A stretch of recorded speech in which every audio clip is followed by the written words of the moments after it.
Assalamualaikum warahmatullahi wabarakatuh. Waalaikumsalam warahmatullahi wabarakatuh. Sobat senior BPMP Provinsi Nusa Tenggara Barat di mana saja berada, semoga tetap dalam keadaan sehat dan semangat. Kembali lagi nih dengan saya Imun Ines di acara kita kali ini, senior BPMP NTB bisa bincang santai. Bahagia sekali pada kesempatan kali ini kita akan mengupas tentang program Indonesia Pintar. Dan pada saat ini telah hadir di tengah-tengah kita Bapak Ahmad Ulfi. Beliau tim data dan informasi dari Pusat Layanan Pembiayaan Pendidikan Pokja Program Indonesia Pintar Kemendikbudristek. Assalamualaikum Pak Ulfi. Assalamualaikum. Gimana kabarnya Pak? Alhamdulillah sehat. Luar biasa sekali ini Pak, bisa langsung kedatangan narasumber inti seperti ini. Tentunya Pak, di luar sana banyak para sobat-sobat senior ini ingin tahu lebih detail tentang PIP, tujuannya, peruntukannya dan sebagainya. Mungkin bisa dikupas Pak. Oke. Jadi begini ya Ibu dan para hadirin sekalian, PIP itu adalah bantuan dari kami di pusat untuk siswa dari keluarga miskin atau rentan miskin. Nah, tujuannya itu untuk biaya operasional siswa, di mana bisa mengurangi beban dalam operasional sehari-hari seperti transportasi, buku, tas dan sepatu, bahkan kalau untuk vokasi itu boleh dipakai untuk biaya praktikum. Nah, itu tapi memang bantuannya langsung ke peserta didik.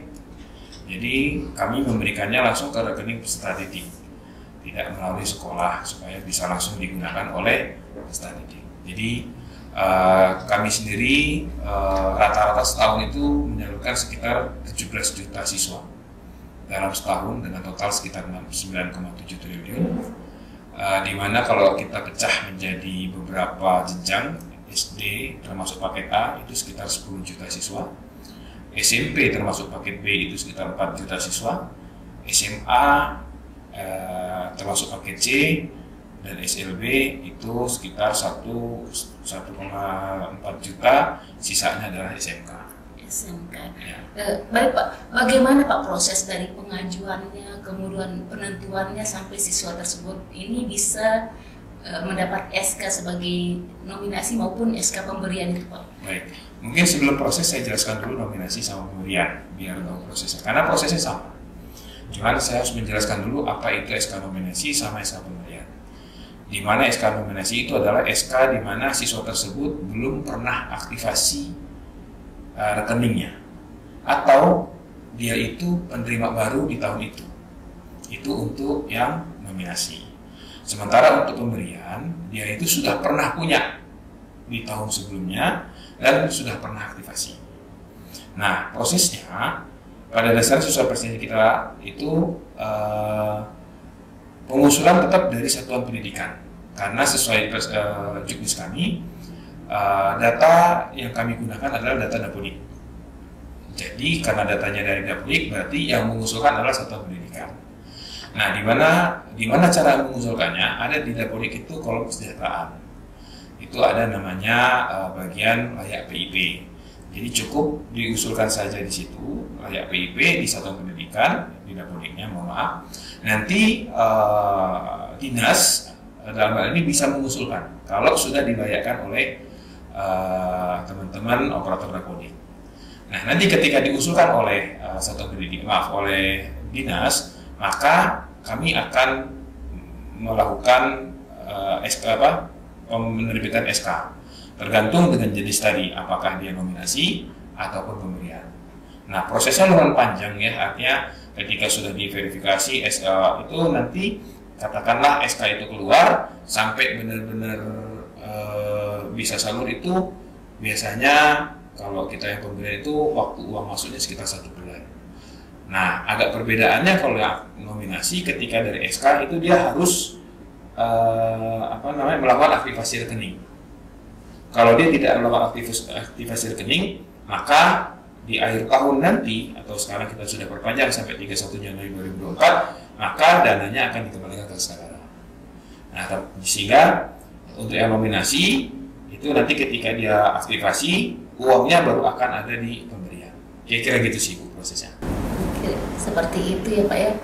Kira-kira perlu nggak Pak diupdate data penerima tadi itu setiap berapa tahun sekali kah atau 6 bulan sekali, atau mungkin bisa diperjelas cut off pengambilan data itu per kapan Pak, biar sekolah itu tidak merasa perasaan ini anak ini pindah kenapa masih muncul di sekolah kami, seperti itu. Kira-kira kapan cut off-nya, jangan sampai sekolah merasa sudah update data tahu-tahu ternyata masih belum masuk, seperti itu. Gimana Pak? Baik.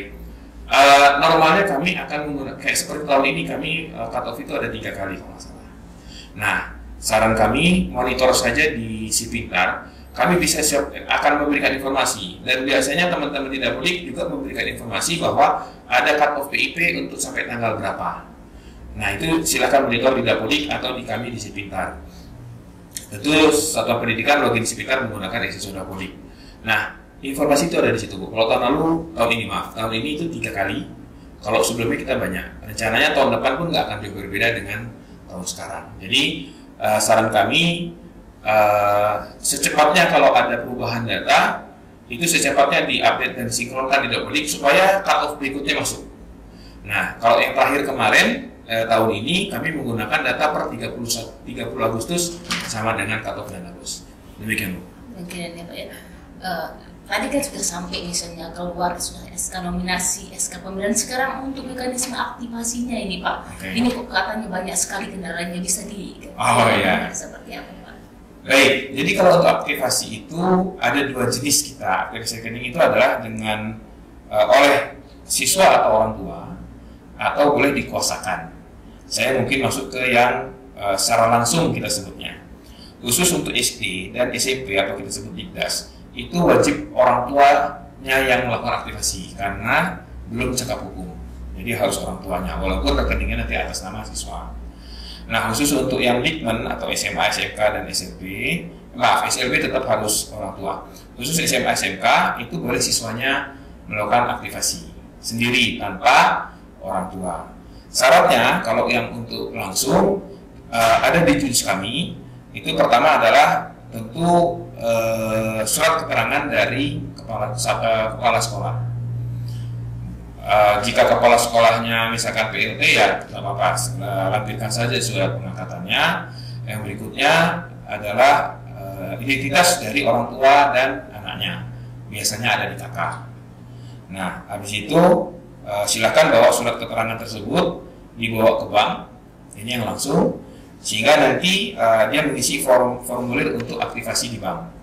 Nah, ketika sudah datang ke bank mengisi, maka dia akan mendapatkan 2 item. Pertama adalah buku tabungan, yang kedua adalah ATM, kita sebutnya ATM instan. Jadi dia akan dapat 2 tuh, buku tabungan dan ATM instan. Nah, itu untuk yang kita bicarakan langsung. Kalau untuk yang kita sebut kuasa, itu ada syaratnya. Ada di judis juga yang kita sebut. Pertama adalah karena masalah geografis. Masalah geografis itu misalkan begini, jaraknya jauh. Misalkan dari kita bicara Lombok Utara, tadi waktu kita sebut Vikon itu terdekatnya ke BRI Pemenang kalau nggak salah saya. Nah itu katanya jaraknya kesananya harus sejam, belum ongkosnya lagi. Jadi hal-hal seperti itu, yang jaraknya jauh seperti itu boleh dikuasakan. Nah syaratnya mirip, hanya ada tambahan SPTJM saja. Ada bentuknya seperti apa, ada di Presiden kami nomor 14. Ya, ada silakan tahun 2022 ada di situ, dilihat saja formatnya akan seperti apa. Nanti ketika sudah bawa dokumennya, yang bawa siapa ke bank? Yang bawa adalah pihak sekolah. Pihak sekolah itu sebaiknya kepala sekolah atau guru atau teknik yang memang ditunjuk oleh kepala sekolah dengan membawa surat keterangan, surat tugas dari kepala sekolah. Dibawa ke sana, nanti bukunya dicetakkan. Setelah dicetakkan, nanti buku itu dibawa ke sekolah untuk diberikan kepada peserta didik atau orang tua untuk ditandatangani spesimennya di buku tabungan. Itu 2 mekanisme aktivasi rekening di BIP.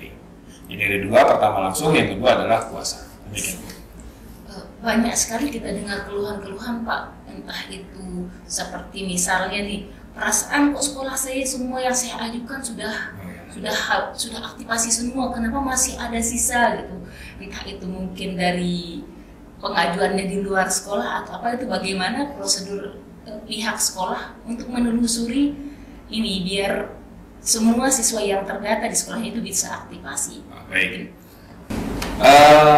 Pertama mungkin sekolah itu bisa melihat isi pintar. Semua data penerima ada di situ. Sekolah bisa melihat, dan tapi memang ada satu dari pemangku kepentingan itu datanya tidak dimunculkan. Nanti biasanya mereka yang akan ke sekolah langsung. Nah, untuk yang di luar pemangku kepentingan itu semuanya terdata di sekolah. Jadi dia akan di isi pintar akan kelihatan mana yang sudah aktivasi, mana yang belum. Kalaupun misalkan ketika sudah aktivasi ternyata di isi pintar belum, itu memang di kami baru mengupdate-nya belum real time, belum tiap hari lebih tepatnya. Nah, kami sedang berusaha mudah-mudahan tahun depan kita sudah bisa paling tidak tiap hari terupdate, sehingga ketika misalkan di hari ini aktivasi, paling telat 2 hari berikutnya sudah tertulisnya sudah aktivasi. Itu untuk yang di luar pemangku. Kalau untuk yang pemangku itu tergantung dari yang merekanya datang ke sekolah, datang ke dinas, kapan melakukan aktivasi. Nah, untuk memastikannya sebenarnya satuan pendidikan itu bisa nanya ke dinas atau ke banknya, apakah memang dia menerima PIP atau tidak. Karena di banknya ada datanya, hanya mungkin tidak dimunculkan di si pintar. Demikian. Nah, ini ada kasuistis Pak. Di salah satu sekolah sepertinya anak ini diajukan sama pemangku kepentingan tadi itu. Tahu-tahu begitu mau diaktifasi ternyata keluarganya bekerja di bank. Jadinya mungkin karena merasa sungkan atau bagaimana, akhirnya tidak jadi si anak ini mau menerima, mau mengambil itu. Terjadilah pembatalan, mungkin bisa diciptakan proses kalau mau membatalkan penerimaan karena mungkin sudah terjadi perbaikan ekonomi dan sebagainya. Baik. Nah, kalau untuk pembatalan penerima PIP itu ada pada dasarnya lapor ke kami saja. Silakan lapor ke kami, di Sipintar ada namanya menu pengembalian ke kas negara untuk yang sudah melakukan pencairan uang. Tetapi kalau belum aktivasi itu dilaporkan saja, dikonfirmasi bahwa dia menolak. Jadi sekolah bisa, satu pendidikan itu bisa melaporkan di Sipintar, di menu SK nominasi nanti ada konfirmasi. Silakan laporkan di situ bahwa dia katakan menolak. Setelah itu tidak usah datang ke bank lagi, nanti kami melihat bahwa dia memang menolak. Demikian. Jadi misalnya ini Pak ya, misalnya tahun ini dana di NTB tidak terserap sekian M misalnya ya, apakah di tahun depan itu diakumulasi ditambah banyaknya penerima itu atau bagaimana, atau apakah itu dianggap mulai nol lagi dari tahun depan itu untuk ini untuk jatahnya NTB lah kita bilang bahasannya ini. Andai kan bisa akumulasi, kami lakukan akumulasi. Sehingga kan kami merasa tidak rugi kalau misalnya nih karena sesuatu dan lain hal, misalnya kayak bencana, gempa bumi dan sebagainya terjadilah yang banyak pengembalian misalnya Pak. Tetapi karena hal itu tahun depan jatah kami di NTB bertambah, betapa bahagianya. Jadi seperti itu, apa bisa begitu mulai pengajuan awal? Iya, mungkin kayak Pertamina kali Bu ya, mulai dari nol. Jadi memang karena kaitannya dengan tahun anggaran. Jadi tahun anggaran ini makanya kami ada diberi waktu tadinya sampai 31 Desember. Hanya kami memperpanjang sampai 31 Januari 2024. Nah, itulah batas kami mengembalikan uang ke kas negara. Nah, tentu penyebabnya banyak ya Bu ya. Salah satu tadi yang Bu sebut. Hanya mungkin sedikit membahas masalah bencana dan segala macam. Sebenarnya ketika bencana itu bisa dikolektifkan, langsung diaktifasi, dan uangnya biasanya kami akan kami berikan. Contoh yang paling real itu waktu kami di Palu. Itu ketika dapat dia bencana, itu dinas melaporkan kami, ini sekolah yang terkena dampak, itu kami kasih semua. Karena mereka mendapat ibaratnya gangguan ya. Bisa jadi yang orang tuanya mampu, akhirnya dia jadi nggak mampu karena bencana itu. Nah, kira-kira gitu. Terus Pak, mungkin ada berbagi cerita kendala yang pernah ditemukan, yang pernah terlapor, kemudian solusi yang Bapak ambil seperti apa? Gitu. yang banyak yang sering terjadi, baik itu entah pihak banknya, entah dari satuan pendidikannya, entah dari orang tua atau wali muridnya. Jadi bagaimana Pak pengalaman mungkin yang bisa dibagi dengan teman-teman sobat senior di mana saja berada? Baik, kita mungkin bicara dari bank dulu kali ini ya, nanti kita masuk ke satuan pendidikan. Kalau kita bicara dari bank itu, kadang-kadang bank itu ibaratnya memberikan informasi bukan salah tapi kurang tepat. Misalkan yang paling sering yang kami dapat laporkan adalah satu, ketika uangnya kami katakan sudah masuk dan bisa diambil, saldonya 0. Nah, orang tellernya akan bilang, ya Pak, Bu, saldonya 0, uangnya belum masuk. Padahal belum tentu, kalau sudah dikatakan di si Pintar kapan dimasuk, misalkan tanggal 5 masuk, dia ngeceknya tanggal 10, saldonya 0 itu bukan uang belum masuk, tapi uangnya sudah diambil. Itu yang pertama. Ya, solusinya silakan konfirmasi ke bank, tanya siapa yang ngambil, karena bank punya historinya, bukti ngambilnya, bahkan CCTV-nya ada. Yang berikutnya adalah kaitannya dengan misalkan terjadinya penumpukan. Ya, saya ingat saya di sini terjadi kalau di Lombok Barat itu ada namanya cabang Gerung kalau nggak salah saya. Nah, itu solusinya memang harus koordinasi dengan kepala unitnya, ya, baik BRI maupun BNI. Cari solusi bagaimana supaya ini tentu kepala sekolahnya yang koordinasi, kalau perlu dinasnya. Jadi kalau kita bicara di sini dinasnya koordinasi dengan bank, cari solusi. Bahkan seingat saya ada beberapa bank itu memang memberikan waktu sendiri untuk aktivasi PIP. Jadi misalkan karena saking penuhnya dialokasikan di 2 hari, di jam sekian sampai jam sekian itu diplot untuk PIP. Jadi semua peserta didik silakan datang atau orang tua datang atau kepala sekolah yang kolektif pun silakan datang. Itu yang kaitannya dengan bank. Ada juga kaitannya dengan permasalahan ketidaktahuan dari teman-teman bank, mungkin karena sering ganti. Contoh yang baru kejadian itu bahwa ketika mereka aktivasi harusnya dapat ATM sama buku tabungan. Nah, akhirnya kadang dari banknya tidak ngasih ATM. Nah, harusnya dikasih. Nah, itu kaitan dari sisi bank. Sekarang kita masuk ke mungkin bukan satu pendidikan ya, tapi lebih ke arah orang tua atau si penerima PIP-nya. Paling sering karena itu. Nah, kalau kita bicara dari penerimanya, itu paling sering terjadi itu adalah tadi uangnya sudah diambil, tapi melaporkan karena dapat info dari bank belum masuk, jadi dia bilang uangnya belum masuk, padahal sudah diambil. Nah, penyebabnya banyak. Yang paling sering terjadi adalah satu, ketidaktahuan orang tua bahwa dia pernah mengambil uang PIP. Sebelum datang ke sekolah, dia ngecek dulu nih ke bank, ada uang masuk. Nah, ketika sudah ada uang masuk, dia merasa itu bukan uang PIP. Nah, dia akhirnya diambil. Nanti ketika sudah temannya dapat, dia nanya, kok anak saya nggak dapat padahal sudah pernah diambil. Yang kedua adalah kaitannya kadang dengan ATM. Jadi kadang ATM itu karena dengan ada ATM, kadang yang megang ATM-nya bapaknya, yang megang bukunya adalah ibunya.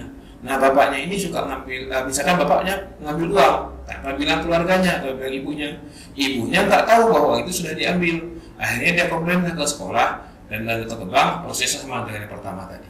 Nah, solusinya saya kira itu mungkin lebih di penerimanya komunikasikan saja bahwa uang itu sudah diambil. Mungkin peran dari satuan pendidikan juga bisa memberikan informasi bahwa ini mereka dapat PIP dan berikutnya saran kami orang tua ataupun siswa itu melaporkan ke sekolah bahwa ini sudah diambil supaya bisa kami sebut di flag ya, dikonfirmasi satuan pendidikan supaya kami tahu ini sudah diambil. Jika tidak ada kendala, tahun depan mudah-mudahan kami bisa mendapatkan tanggal penarikan dana oleh bank. Jadi mungkin akan muncul di sekitar kapan dia ngambil uangnya, nanti kami munculkan situ. Mudah-mudahan kalau nggak ada kendala itu muncul. Demikian. Kalau lebih seperti itu lebih ini lagi Pak ya. Jadi maksud kita sebenarnya berapa kali sih pencairan itu per tahun mungkin agar para orang tua itu memahami. Terus mulai kapan itu pencairan itu? Jadi kan seperti tadi itu takutnya dikira belum tahu sudah, belum tahu sudah. Jadi kan mungkin kadang-kadang bingung berapa kali ya, seperti itu mungkin. Baik, PIP itu sebenarnya 1 tahun itu untuk satu siswa sekali per jenjang. Jadi misalkan dia saat SD, kan kita agak berbeda tahun anggaran dengan tahun ajaran.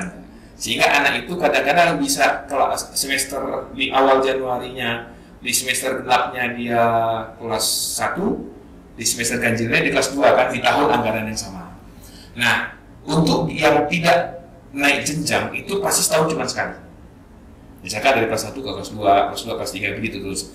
Tapi yang akan berbeda bisa dapat 2 kali itu adalah dari dia lulus dari SD ke SMP, atau hal yang sama dari SMP ke SMA atau ke SMK. Nah itu dia bisa dapat 2 kali, Bu.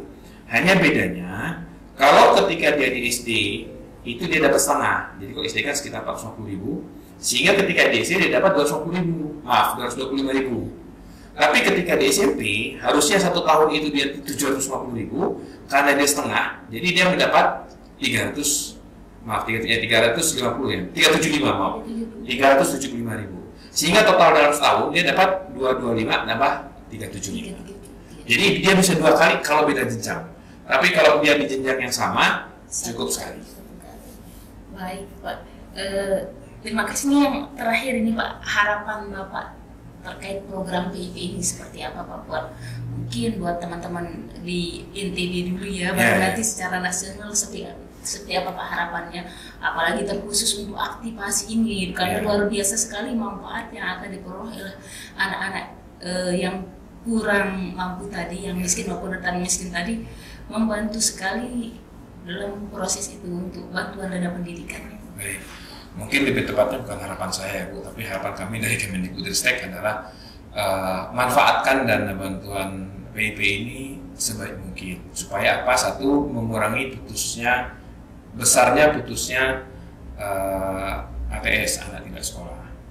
Yang kedua, kaitannya dengan kita bicara aktivasi, orang tua silakan sering koordinasi dengan satuan pendidikan, dan satuan pendidikan itu sering koordinasikan dengan dinas pendidikan.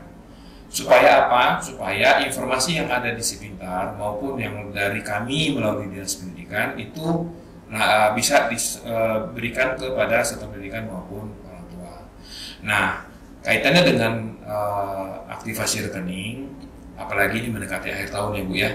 Jadi harapan kami secepatnya orang tua atau siswa, kalau kita bicara jenjang SMA atau SMK, itu koreksikan dengan sekolah apakah dia dapat dana PIP atau tidak.